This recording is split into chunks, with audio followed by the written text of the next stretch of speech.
kita ngarak ondel-ondel nyo. Ondel-ondel ada anaknya boy, anaknya ngigel teriteran oi. Mak bapak ondel-ondel ngiping ser, ngarak pengantin disunatin ser, goyangnya asik lut-lutan dut, inyang ngiping igel-igelan go. Plak blak aduh plak plak plak, gendang nyaring ditepak, nyang ngiringin nandak pada surat-surat, tangan iseng ngejailin kepala anak ondel-ondel, taruhin puntungan rambut kebakaran, anak ondel-ondel aja jingkrakan kerak, kepalanya nyale kobaran bul, yang ngarap pada kebingungan disiramin air comberan yur. Hore hore hore hore.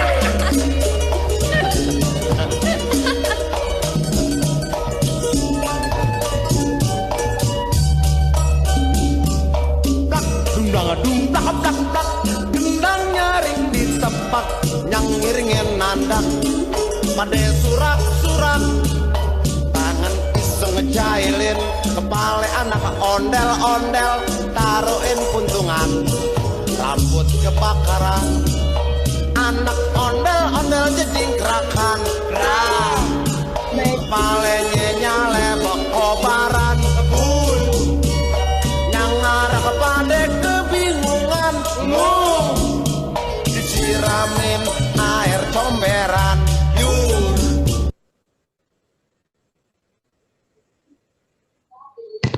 Oke, selamat malam semua kawan-kawan.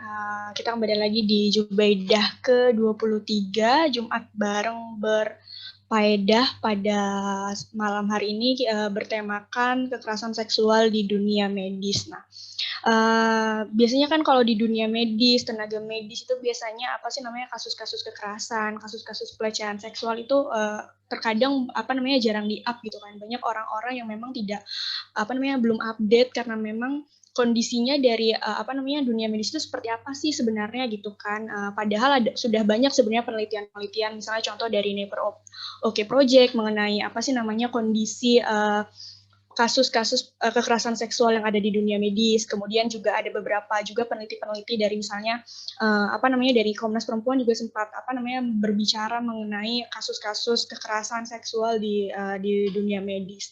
Nah, mungkin akan lebih jelas kita bisa sharing pada malam hari ini bersama Dr. Sandra Suryadana, salah satu founder Dokter Tanpa Stigma pada malam hari ini, untuk bisa tahu dan bisa menggali lebih jelas lagi bagaimana sih sebenarnya kondisi tenaga medis dan dunia medis terkait isu-isu kekerasan seksual. Benar nggak sih kalau sesama tenaga medis karena sama-sama satu profesi itu saling melindungi agar profesinya itu tidak atas nama baik profesi agar tidak tercemarkan gitu kalau misalnya ada kasus-kasus pelecehan seksual. Nah, itu kita bisa gali pada malam hari ini, kita bisa sharing bersama dengan Dr. Sandra. Tapi sebelumnya saya akan membacakan kurikulum vitae dari Dr. Sandra. Dr. Sandra ini adalah Gabrielia Sandra Nila Suryadana, alamat Villa Melati Mas, Blok SR 9 nomor 1 Serpong Tangerang. Kemudian juga pendidikannya itu Medical Doctor Fakultas of Medicine Universitas Airlangga Surabaya, kemudian juga Bachelor of Medicine Faculty of Medicine University of Airlangga Surabaya, dan Santa Ursula BSD Senior High School Serpong Tangerang. Nah, untuk aktivitas dan pengalamannya di dunia medis tentunya sudah tidak sangat diragukan lagi karena beliau juga pernah mengabdikan diri dan ikut beraktivitas di dunia kemedisan di daerah-daerah terpencil kayak gitu ya Kak Sandra. Mungkin bisa langsung aja saya berikan kepada Dr. Sandra untuk bisa sharing pada malam hari ini mengenai bagaimana kondisi atau isu-isu kekerasan seksual di dunia medis kayak gitu. Untuk waktu dan tempat saya persilahkan, Dok. Terima kasih, Eva.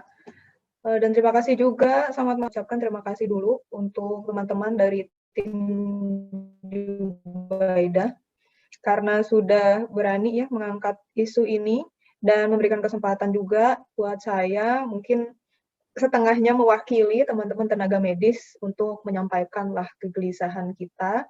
Selama ini kita mungkin tidak berani mungkin tidak berani, segan atau sungkan untuk kita bercerita atau berpendapat, sharing tentang pengalaman kekerasan seksual di dalam profesi kita. Selama ini mungkin dari kita hanya simpen sendiri aja gitu.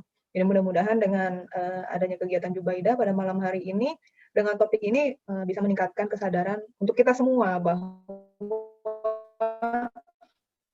tenaga medis pun atau di dunia medis ya ini juga tidak imun terhadap kekerasan seksual gitu.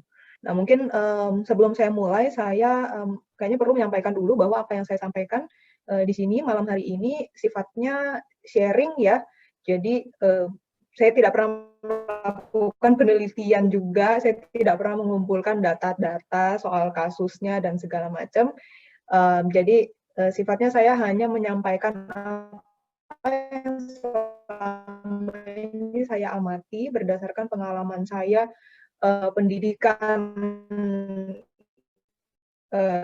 dokter selama kurang lebih 10 tahun lah berkecimpung berkarir sebagai dokter di berbagai daerah di Indonesia gitu. Jadi mudah-mudahan supaya teman-teman tidak salah sangka ya, kira-kira begitu. Ya, mungkin awal-awal saya akan menjelaskan dulu dari yang apa aja sih macam-macam bentuk pelecehan seksual yang bisa terjadi pada tenaga medis. Karena ini mungkin agak beda dari industri-industri lainnya atau dari profesi lainnya karena interaksi tenaga medis itu cabangnya agak banyak gitu. Jadi ini mungkin yang agak membedakan dengan kekerasan seksual di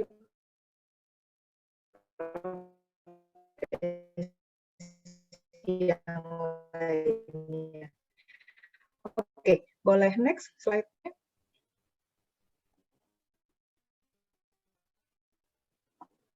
Next. Bisakah? Ya.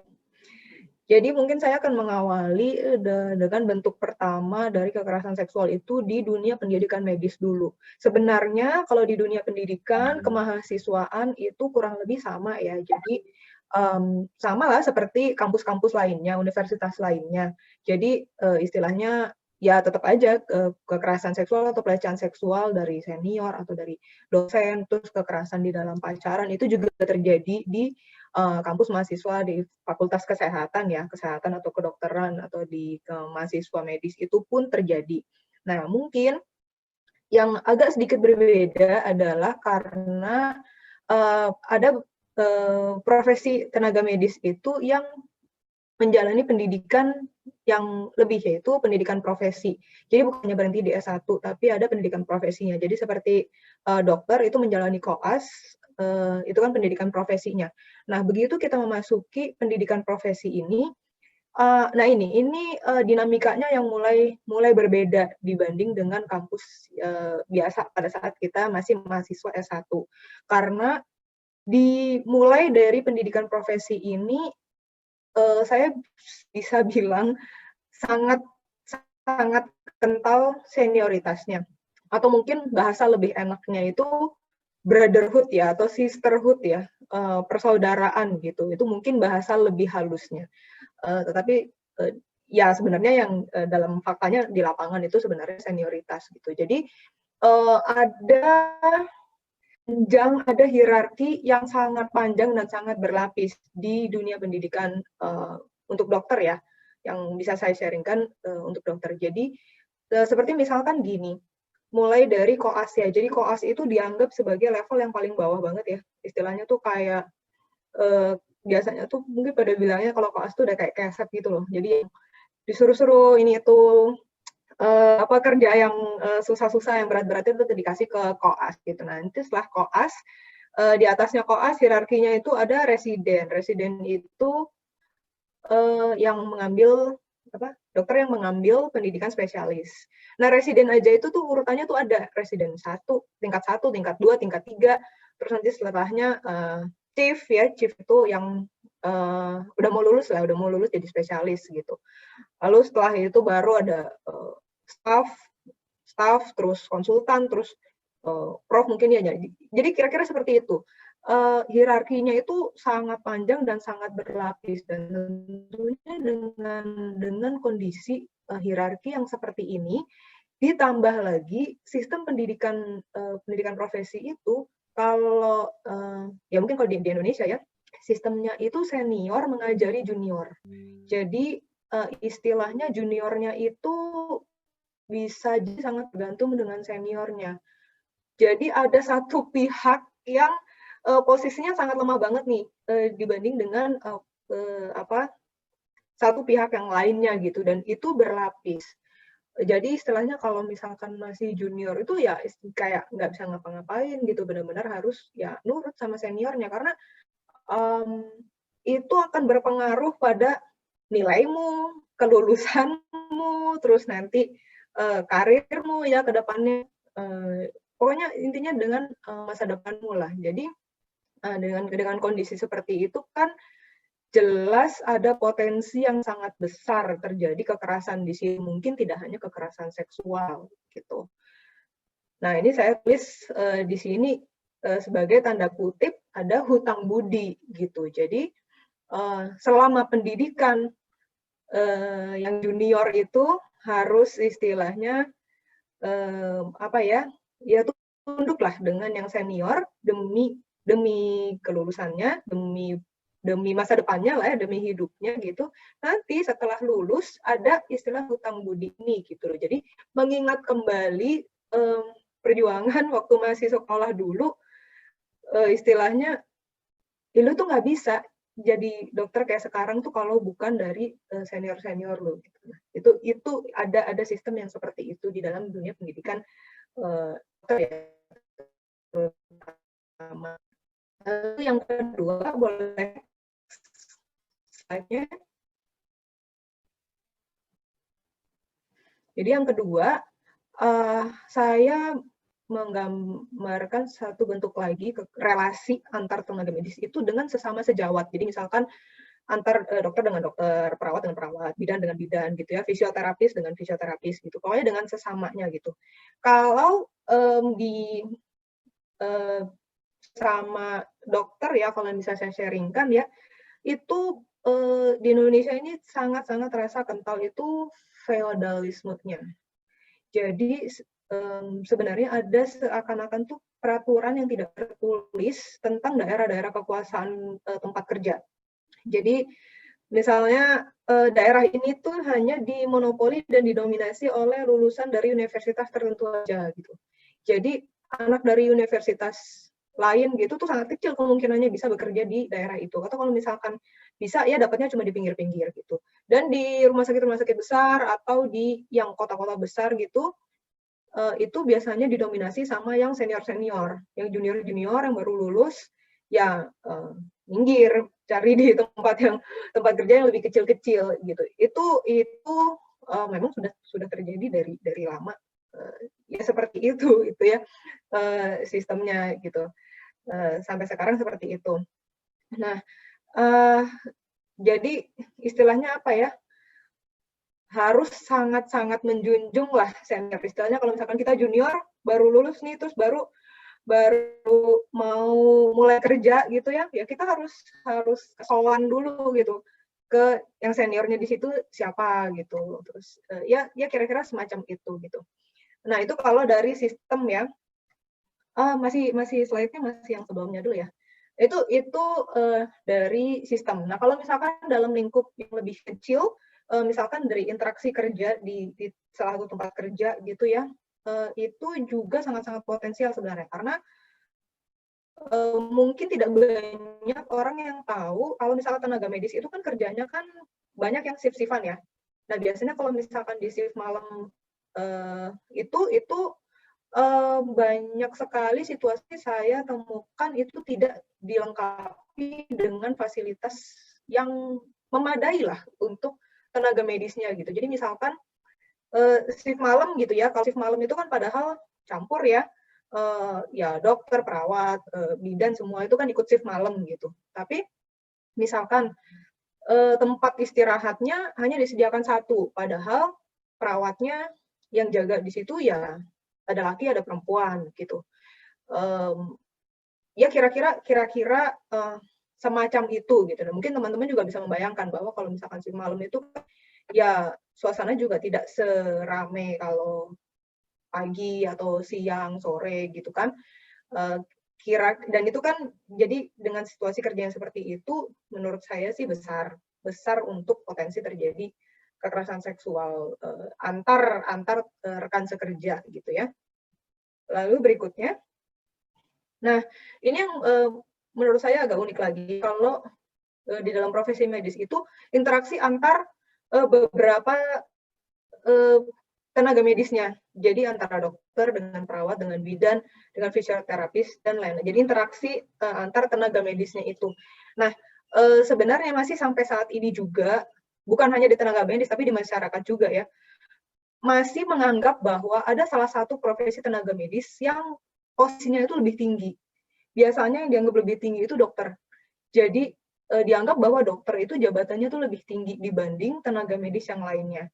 Padahal seharusnya di dalam satu tim kerja sebenarnya setara ya. Kalau menurut saya itu seharusnya sih setara. Tidak ada yang mungkin dokter memberikan rekomendasi atau misalnya apa-apa aja yang harus dilakukan untuk pasien itu. Tapi secara tim kerja sebenarnya seharusnya semuanya tuh punya level yang setara gitu. Nah, ini masih belum istilahnya belum lah, tenaga medis kita masih belum punya pemikiran yang seperti ini. Jadi itu banyak sekali terjadi, perawat, bidan yang dianggap lebih rendah posisinya dibanding dokter itu istilahnya lebih takut dengan dokternya. Jadi kan sama ya seperti yang tadi, ada relasi kuasa yang tidak seimbang di antara berbagai macam profesi tenaga medis ini.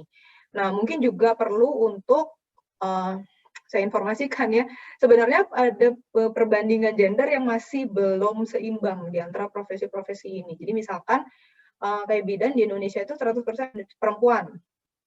Perawat di Indonesia itu 70-80% perempuan.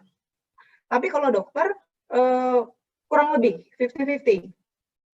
Jadi kan ini kita bisa bayangkan ya, kalau misalkan kita bekerja di satu vaskes gitu, satu tim harus dokter, perawat, bidan gitu misalkan, kan tentu akan jadi besar kemungkinannya ada posisi dokter di mana dianggap posisi yang lebih tinggi, itu pun diisi oleh laki-laki, dan posisi perawat atau bidan atau tim lainnya yang dianggap lebih rendah itu diisi oleh perempuan gitu. Dan ini kan jadi kan berlapis ya, apa istilahnya, relasi yang tidak puas, power imbalance-nya itu tuh double-double gitu. Yang satu dengan privilege sangat banyak, yang lainnya di posisi yang lebih lemah gitu. Itu kan membuka ruang untuk terjadi kekerasan seksual juga besar gitu.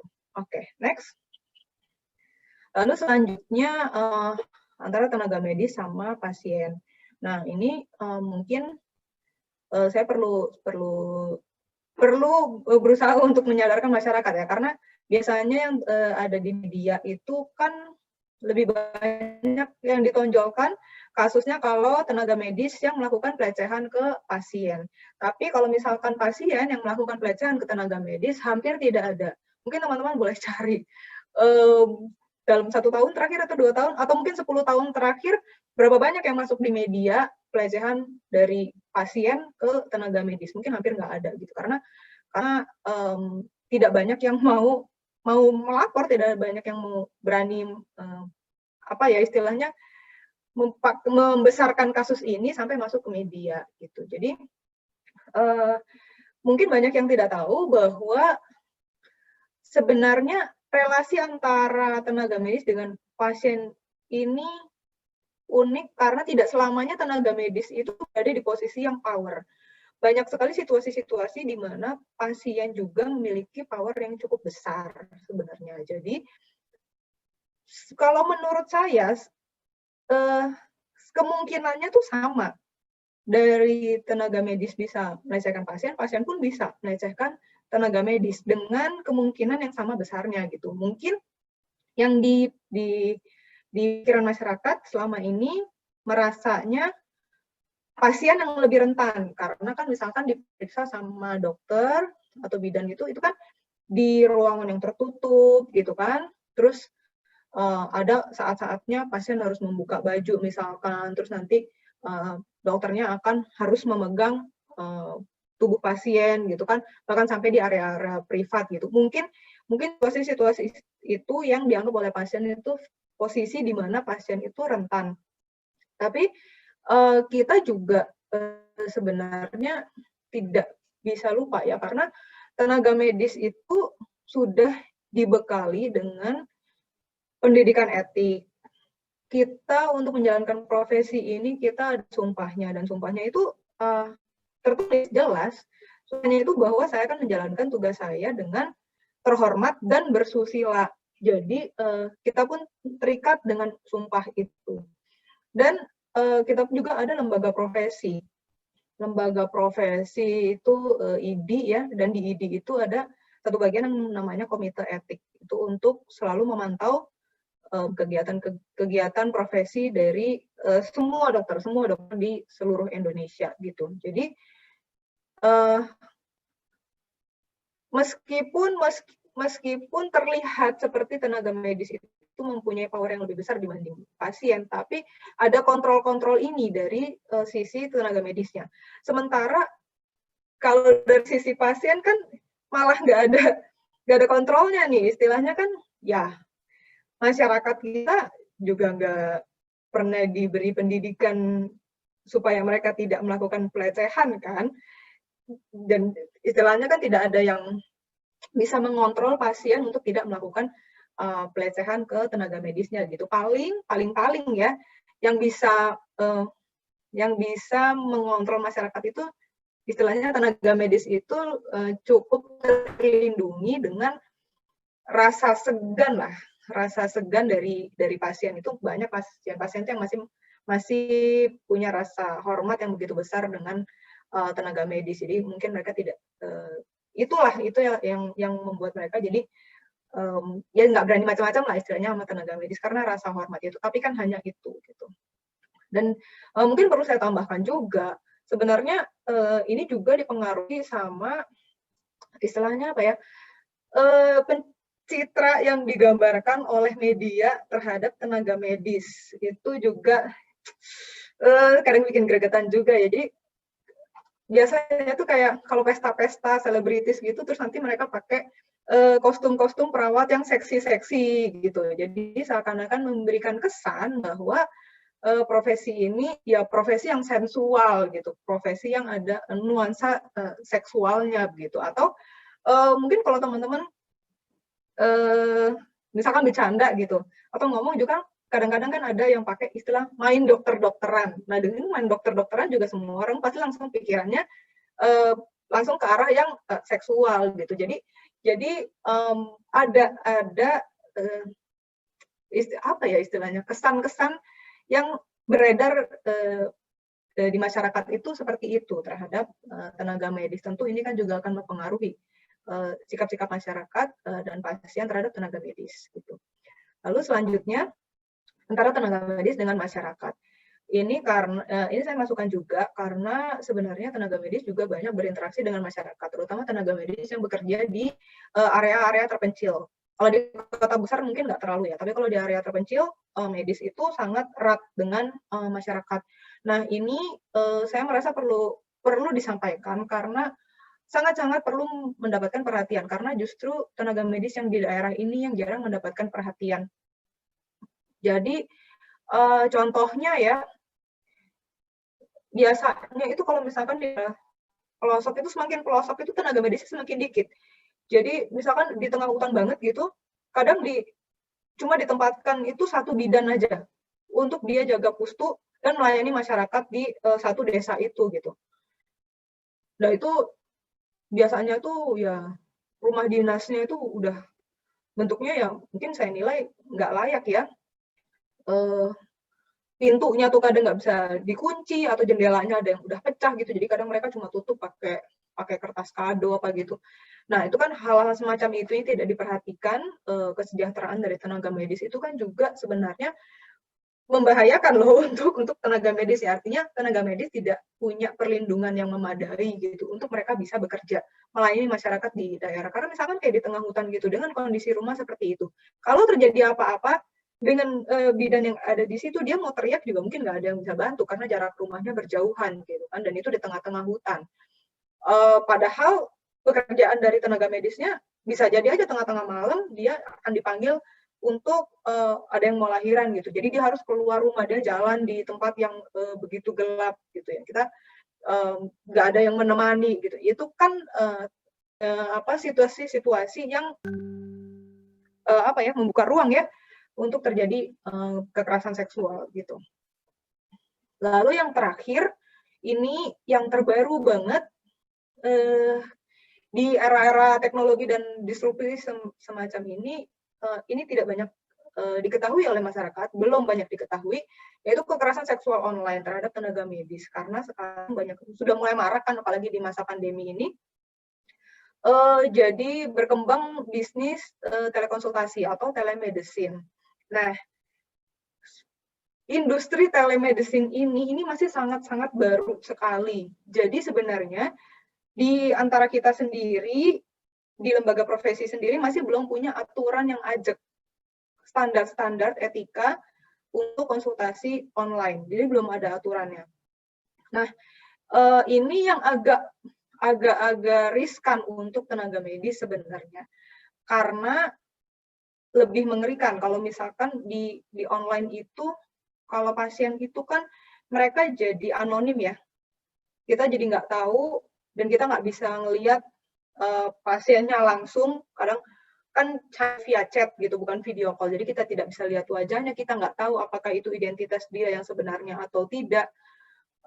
Dan mungkin kalau pasien itu merasa nggak ketemu langsung sama dokternya gitu, jadi mereka juga ngerasa lebih bebas mau menyampaikan apa aja, itu merasa lebih bebas, lebih aman ketimbang kalau ketemu langsung. Ini sangat-sangat membuka ruang untuk terjadi kekerasan seksual online.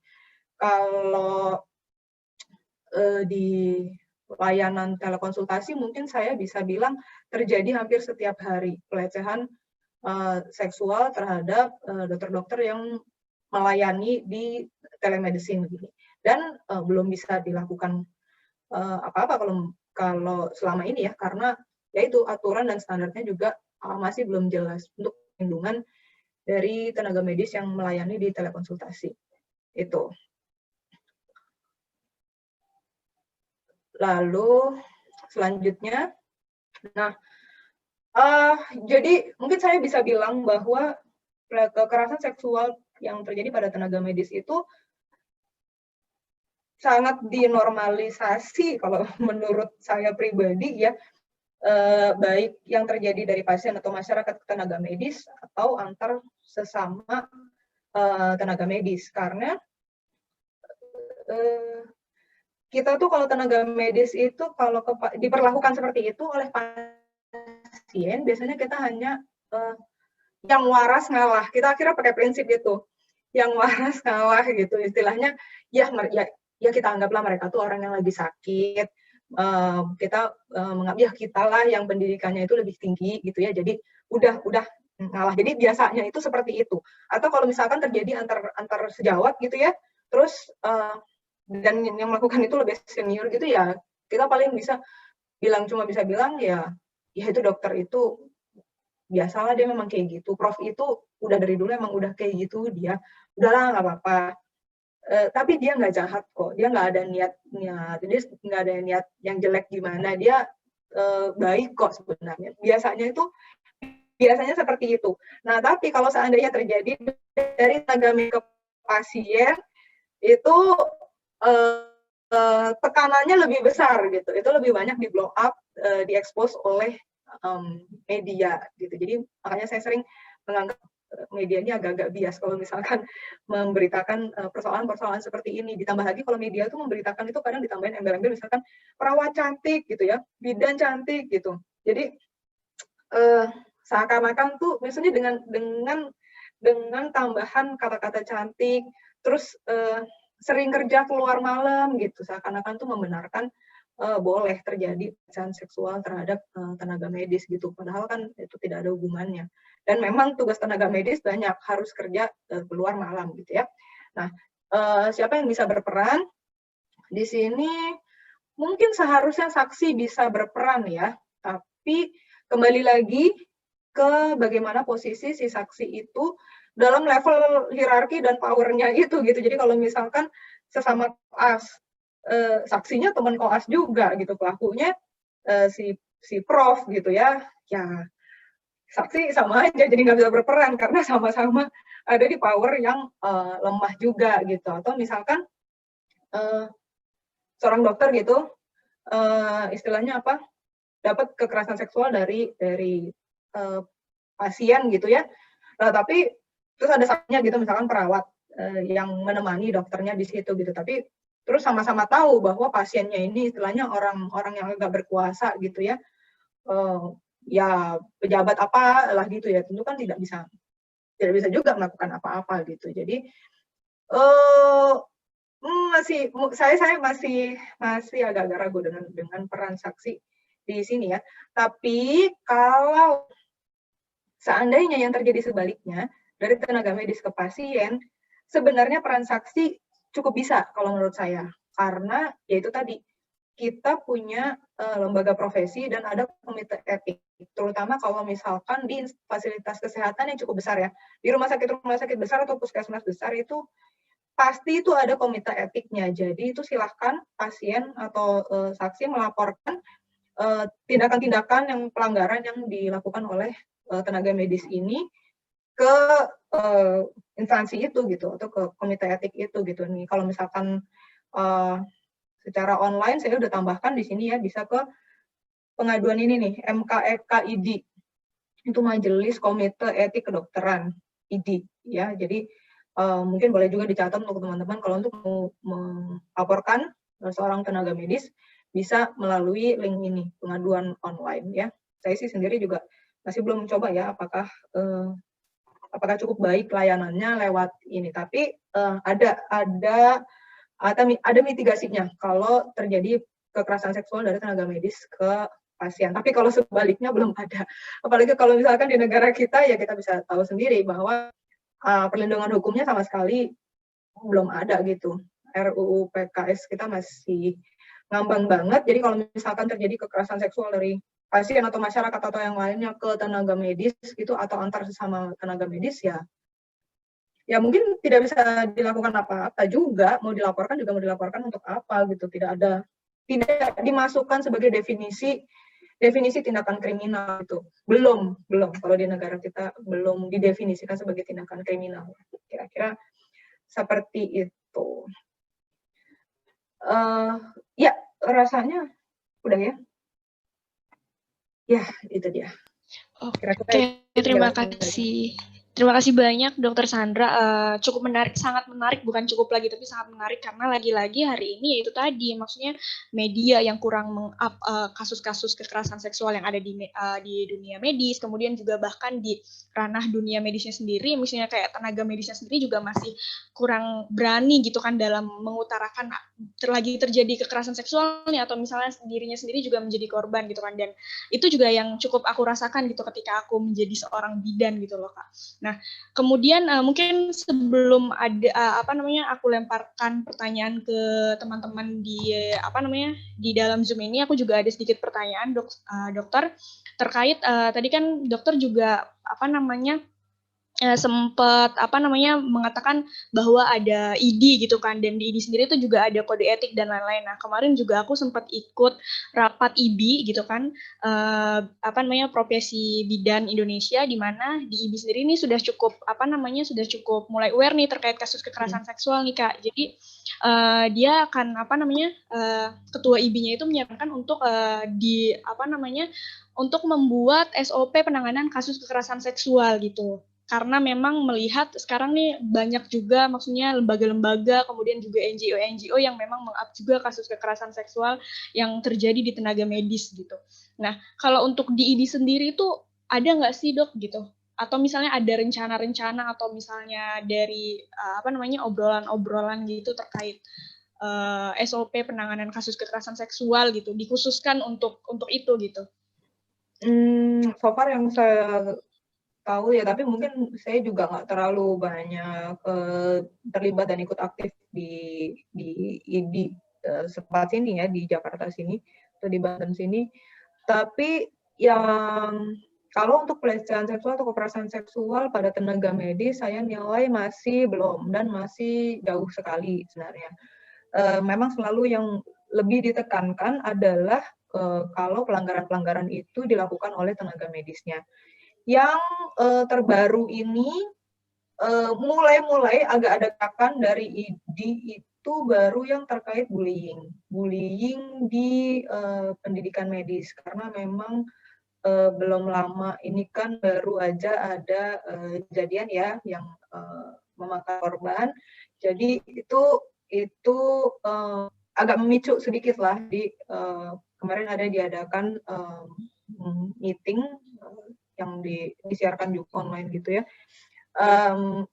Paling tidak ada kesadarannya untuk langkah nyatanya, saya nilai juga masih belum ada langkah yang praktis gitu, dan untuk pengaplikasiannya itu kan butuh waktu yang cukup panjang ya, karena kan Indonesia ini luas, universitasnya banyak, rumah sakitnya banyak, dan untuk menanamkan sistem baru menggantikan suatu sistem yang sudah berjalan ratusan tahun sangat-sangat butuh waktu gitu. Jadi kalau untuk pelecehan seksual sih belum, tapi mungkin bisa ya pelan-pelan ya, kalau dari bullying sudah mulai ada, nanti bisa mungkin suatu hari nanti dimasukkan juga. Ya. Oke, semoga. Dan ini juga tugas kita semua ya sebagai tenaga medis, maksudnya untuk bisa menyadarkan teman-teman sejawat gitu, untuk bisa aware lagi terkait isu kekerasan seksual. Nah, dok, di sini ada pertanyaan juga nih dari peserta Jubaidah, dari Karwati Dwi, mungkin bisa aku bacakan. Jubaidah mau tanya dong, berbicara tentang kekerasan tenaga medis, apakah gaji atau upah atau tarif pelayanan yang ditentukan oleh suatu badan BUMN yang bekerja sama dengan institusi pelayanan kesehatan yang rendah, apakah merupakan kekerasan dan pelecehan tenaga medis? Kira-kira bagaimana nih untuk menanggulangi masalah ini? Nah, gimana dok? Kira-kira. Sebenarnya disebut aja nggak apa-apa lagi BPJS gitu. Kita semua tahu kok. Iya, jadi ya sebenarnya agak-agak repot ya kalau ngomongin soal BPJS ini ya, karena saya sendiri menilai dengan adanya sistem BPJS ini sebenarnya diadu domba nih kita nih antara tenaga medis dengan pasien. Kalau menurut saya pribadi ya, saya menilainya seperti itu. Jadi tenaga medis ini posisinya yang serba nggak enak di tengah-tengah, tapi akhir-akhirnya ujung-ujungnya juga pasien yang jadi korban. Jadi sebenarnya kita nih antara tenaga medis dengan pasien ya sebenarnya sama-sama korban dari sistem BPJS ini. Kalau menurut saya gitu ya. Nah, dengan sistem yang seperti ini, memang saya nilai ada perubahan perspektif ya, cara pandang, cara masyarakat atau pasien memandang tenaga medis. Dan juga kan jadi mempengaruhi sistem cara kerja dari tenaga medis itu kan. Terasa bahwa masyarakat jadi menilai bahwa tenaga medislah yang bertanggung jawab untuk semua keribetan dari sistem ini gitu. Jadi masyarakat itu yang menilai bahwa oh dokternya yang istilahnya menghambat pelayanan pasien lah, dokternya yang berbohong, perawatnya yang tidak mau menerima pasien, menolak pasien dan segala macam. Padahal tenaga medisnya ini juga kepentok sama sistem yang sudah diatur sama pemerintah itu. Sebenarnya kesalahpahamannya di situ. Kalau menurut saya. Jadi kalau bertanya pada saya bagaimana cara menanggulanginya, saya juga nggak bisa jawab ya. Mungkin yang bisa jawab ini pemerintah, ini gimana caranya mengubah sistem BPJS, saya nggak tahu ya, mungkin kalau sistem BPJS-nya nggak bisa diubah gitu, tapi paling tidak dikomunikasikan gitu ke masyarakat bahwa ya seperti ini, aturannya seperti ini, dan ini memang aturan yang ditetapkan oleh pemerintah, bukan dari tenaga medisnya gitu. Jadi kita sebenarnya tenaga medis hanya menjalankan aturan yang dari BPJS-nya itu atau dari instansi tempat kita bekerja yang akhirnya dikendalikan oleh sistem BPJS gitu kan. Jadi sangat berpengaruh kalau menurut saya, pandangan masyarakat kita menilai kita jadi sebagai pihak yang resek banget gitu ya. Jadi mereka dengan lebih mudahnya ya protes, marah-marah gitu. Ada potensi untuk terjadi kekerasan di situ. Mereka menilai bahwa profesi kita lebih jadi tidak layak untuk dihargai dibanding yang sebelum-sebelumnya gitu ya, karena kan istilahnya, ya kan gue udah bayar asuransinya, gue udah bayar iurannya tiap bulan gitu kan. Ini gue berhak loh, gue udah punya kartunya kayak gitu. Jadi pandangan masyarakat yang seperti itu, dan tenaga medisnya kan juga, pasien kan jadi lebih banyak ya dengan sistem ini ya. Jadi tenaga medisnya juga kelelahan juga, terus terbentur dengan kejebak di antara sistem dari medis sama peraturan dari instansi gitu. Jadi tentu saja itu akan mempengaruhi kinerja yang mungkin jadi lebih sulit ramah dengan pasien, jadi lebih irritable gitu ya menghadapi pasien karena antriannya terlalu banyak, pasien ini terlalu banyak. Jadi ya mungkin itu juga jadi saling jadi membuat masyarakat ya memang tenaga medis sekarang nggak bagus lah kerjanya, alasan gitu. Nah itu memicu menurut saya membuka ruang untuk terjadi kekerasan terhadap tenaga medis gitu. Iya dok, itu aku setuju banget sih. Jadi hari ini ya kita harus sama-sama melawan sistem sebenarnya, karena lagi-lagi yang membuat kebijakan itu adalah pemerintah gitu kan. Gitu. Nah mungkin dari teman-teman peserta Zubaidah pada malam hari ini ada yang ingin ditanyakan atau sharing-sharing bersama Dr. Sandra, boleh langsung di-unmute aja. Dan jangan lupa nih, apa sih namanya kalau misalnya itu ada kodenya nih, Zubaidah mau tanya dong gitu. Ada yang mau bertanya silahkan.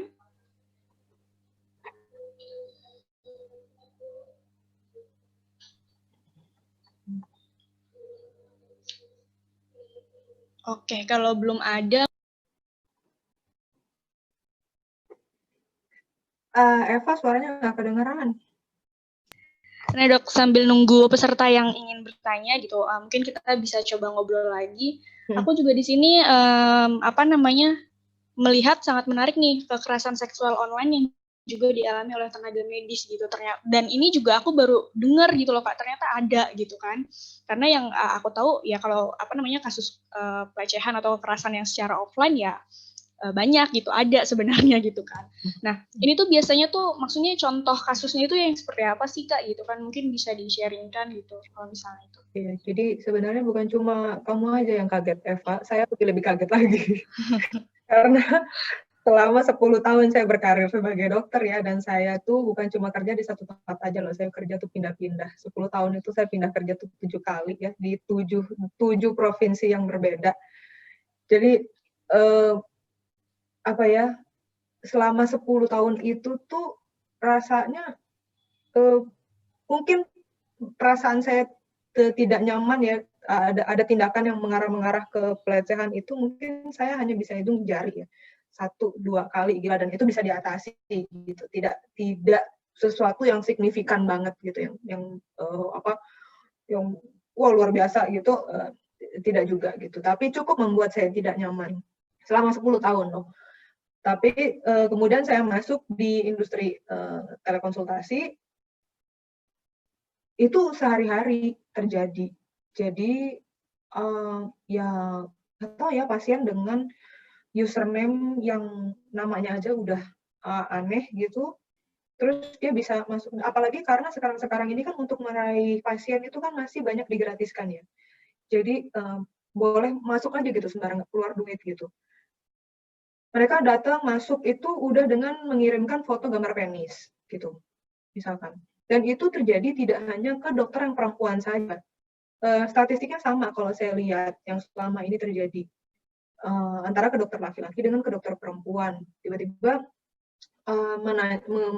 mengirimkan gambar foto penis gitu misalkan. Atau kadang pelakunya itu di username-nya itu perempuan juga. Jadi ini tidak hanya dilakukan oleh laki-laki, jadi perempuan pun melakukan itu gitu. Tiba-tiba dia bilang boleh nggak pinjam lobangnya kayak gitu. Lobangnya masih sempit apa enggak kayak gitu. Itu terjadi sehari-hari gitu. Dan ya paling yang bisa kita lakukan hanya kita menyampaikan respon bahwa chat ini direkod ya, istilahnya disimpan dan bisa dijadikan bukti untuk melaporkan mereka ke pihak berwajib gitu. Tapi ya itu tadi, karena belum ada aturan yang jelas, terus ya ini terkait dengan aturan perusahaan juga ya.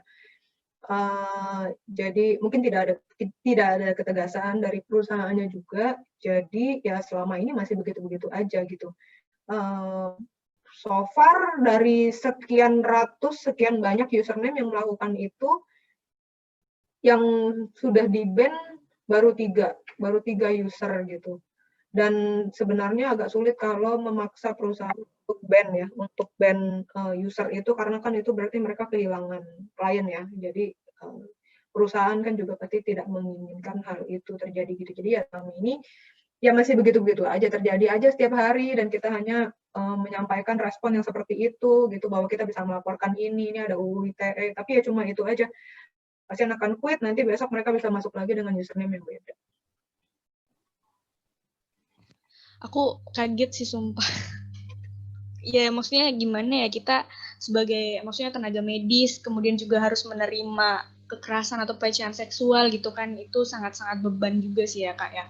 Nah ini Kak ada pertanyaan dari Titi Nurhayati. Jubaidah mau tanya dong, kekerasan khususnya kekerasan seksual sering terjadi malah di antara tenaga medis, bidan oleh dokter atau perawat. Seringkali diselesaikan di ranah aman atau silent dengan alasan tidak enak karena seringkali berdampak pada korbannya, takut dipecat atau dibully. Lalu bagaimana menyikapinya? Nah, gimana nih dok?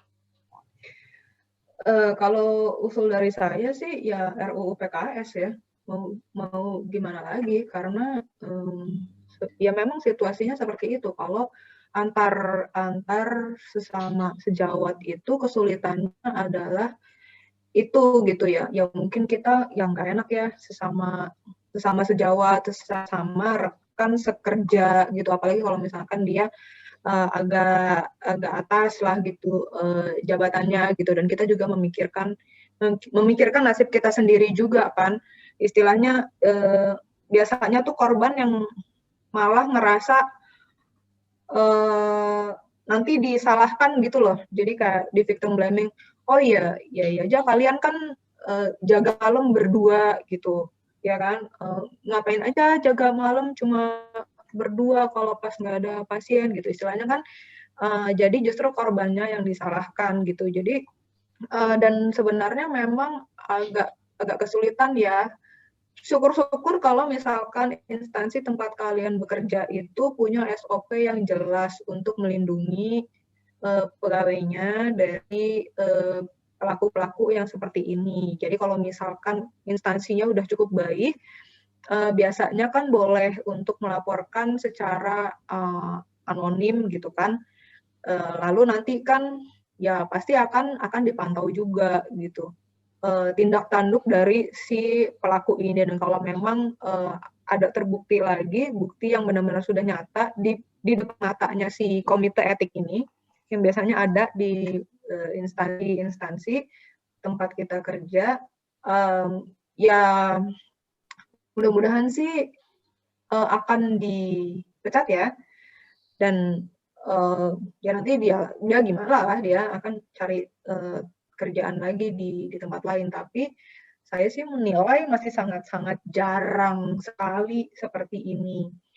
Apalagi sebenarnya banyak juga pelaku-pelaku itu yang dia powernya itu bukan hanya di tempat kerja aja. Jadi kadang powernya itu juga di network. Jadi misalkan, oh dia anaknya si ini, dia menantunya si ini. Kan biasanya ada kayak gitu ya. Dia ini deket sama pejabat, dia ini punya kenalan pengacara apa segala macam, ya itu kan biasanya mengurungkan niat dari korban untuk melapor gitu. Jadi kalau dari saya ya kita harus dorong RUU PKS, dan kalau di skup yang lebih kecil, coba upayakan di instansi tempat kalian bekerja masing-masing untuk SOP kalau terjadi kekerasan seksual antar pekerja gitu. Itu sih. Saya sendiri juga masih mengupayakan di tempat kerja saya sekarang itu untuk SOP itu sih, karena sangat penting. Iya, dan juga ya itu tadi solusi ampuh ya RUU penghapusan kekerasan seksual gitu ya Dok ya, karena memang RUU ini juga berkepentingan untuk seluruh pihak gitu. Salah satunya terutama adalah korban gitu. Nah, ini ada pertanyaan lagi nih Dok dari Nova Andira. Jubaida mau tanya dong, dari awal kuliah, koas sampai internship, alhamdulillah ya belum pernah dan mudah-mudahan nggak pernah dapat pelecehan seksual baik antar sejawat, senior atau pasien. Makanya saya tertarik banget sama topik ini. Tapi mungkin saja suatu hari nanti saya amit-amit dapat pelecehan dari pasien. Siap nggak ya Dok lembaga profesi kita untuk mendukung atau membela? Kalau terjadinya dari pasien ya ke kita ya, karena selama ini belum ada contoh kasusnya sih ya, jadi saya juga nggak bisa berspekulasi nih sejauh mana lembaga profesi bisa membela kita gitu ya. Tapi mungkin saya bisa bilang kalau misalkan kita cukup aktif atau cukup dikenal, atau istilahnya kita punya satu bargaining power yang lumayan bisa membuat lembaga profesi kita itu peduli gitu sama kita, saya rasa akan dibantu gitu ya. Tapi mungkin kalau misalkan nggak tahu juga ya, kalau misalkan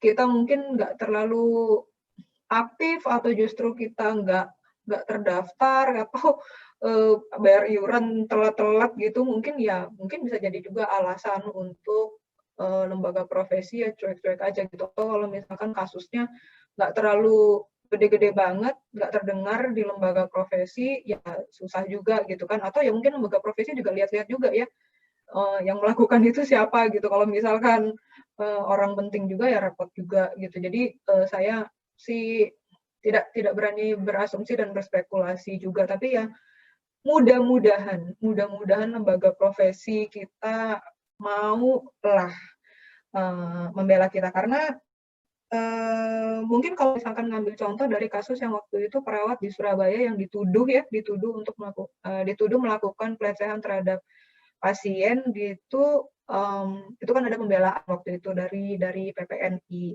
Tapi itu kan kasusnya berbeda ya. Kalau misalkan terus yang terjadi sebaliknya, dilecehkan oleh pasien ke kita gitu, belum pernah ada sih kasusnya yang saya tahu gitu. Jadi nggak tahu juga peran lembaga profesi gimana. Iya, Jadi ini tuh adalah menurutku juga apa sih namanya bentuk dari tanggung jawab dan juga tugas kita ya sebagai orang yang memang bergerak di dunia kesehatan gitu untuk bisa meng-up lagi kasus-kasus atau apa namanya isu terkait kekerasan seksual agar maksudnya yang memberi apa yang membuat kebijakan misalnya organisasi profesi pun bisa juga terpantik gitu untuk bisa menyuarakan isu-isu kekerasan seksual di ranah medis gitu sih. Nah, ini Dok ada satu pertanyaan lagi dari Arif Setiawan. Jubaida mau tanya dong, pasca kekerasan seksual itu ada disebut PTSD atau post traumatic stress disorder. Apakah gejala tersebut? Terima kasih. Gimana? Oh, jadi ini agak-agak soal mental health ya. Ya, bisa terjadi PTSD. Jadi PTSD itu kalau di DSM-5 itu dia termasuk di bagian masih subdiagnosa dari kecemasan ya, gangguan kecemasan. Jadi gejala-gejalanya kurang lebih seperti kecemasan itu. Jadi pasien bisa merasakan seperti panic attack atau gejala kecemasan lainnya seperti napas yang langsung berat atau napas cepat gitu ya, jantung langsung deg-degan, mungkin terasa pusing, terasa melayang gitu, terus merasa tidak bisa fokus, merasa berada dalam ancaman gitu, merasa sangat tertekan, emosi sangat meluap-luap, merasa ketakutan yang begitu dalam gitu, ketika dia di-trigger atau diingatkan kembali oleh kejadian yang membuat dia trauma itu.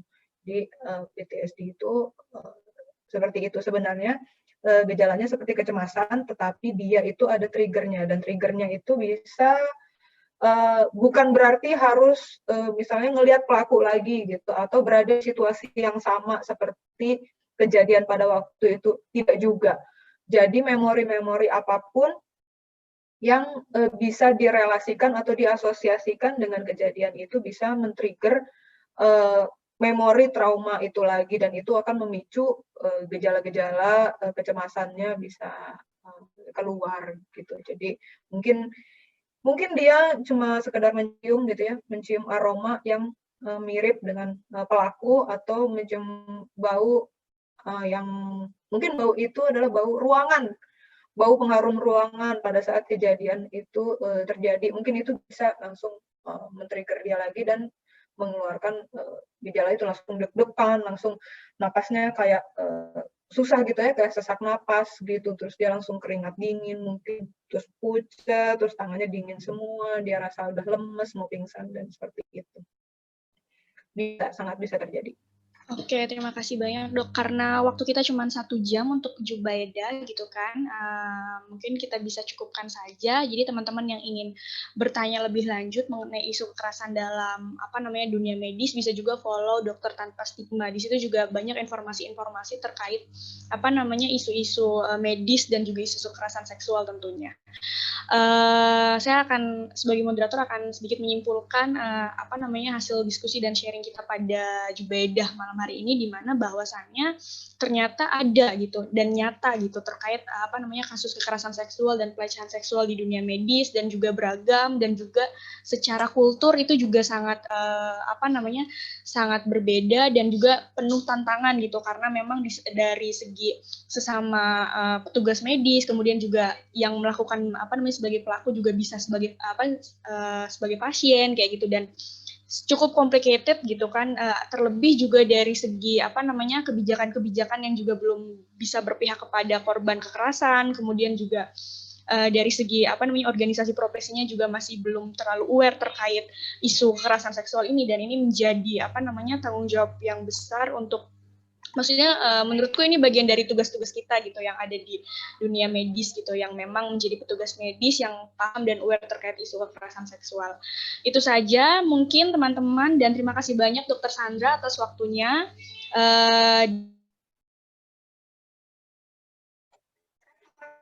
Ke mute lagi.